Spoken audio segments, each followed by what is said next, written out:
The story is told about a time a rider came across a few soldiers who were trying to move a heavy log of wood without success. The corporal was standing by just watching as the men struggled.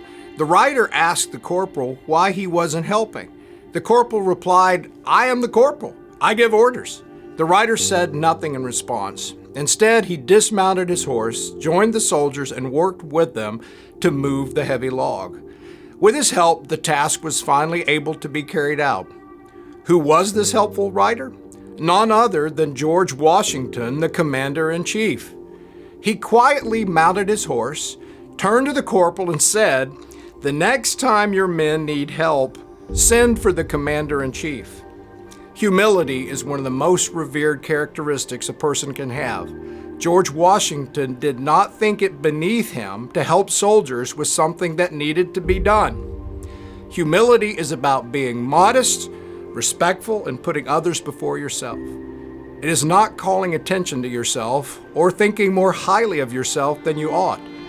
The great barrier to humility is, of course, pride. It says this in the book of Proverbs. Do not put yourself forward in the king's presence or stand in the place of the great. For it is better to be told, "Come up here," than to be put lower in the presence of a noble. Jesus harkens back to this proverb while eating a meal at the house of a leader of the Pharisees. He noticed how the guests chose the places of honor to sit. He told them, "When you're invited by someone to a wedding banquet, do not sit down at the place of honor, in case someone more distinguished than you has been invited by your host.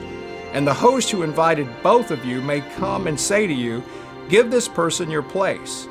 And then in disgrace you would start to take the lowest place, but when you are invited, go and sit down at the lowest place, so that when your host comes, he may say to you, 'Friend, move up higher.'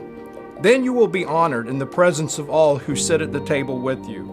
For all who exalt themselves will be humbled, and those who humble themselves will be exalted."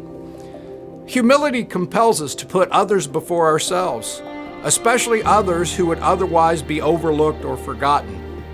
In so many situations in life, we have the choice to give in to our pride, or we can let the humility of Christ lead us in our thoughts and deeds. Whether it's helping someone with a task that others might think is beneath you, or giving up your seat for someone else. May humility be your default response. Choose humility. I'm Greg Williams, speaking of life.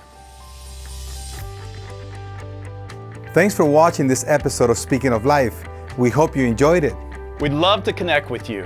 Here are a couple of ways. Subscribe to our newsletter, GCI Update, and like us on Facebook. And if you'd like more resources from GCI, check out our website. Thanks again for watching. See you next week.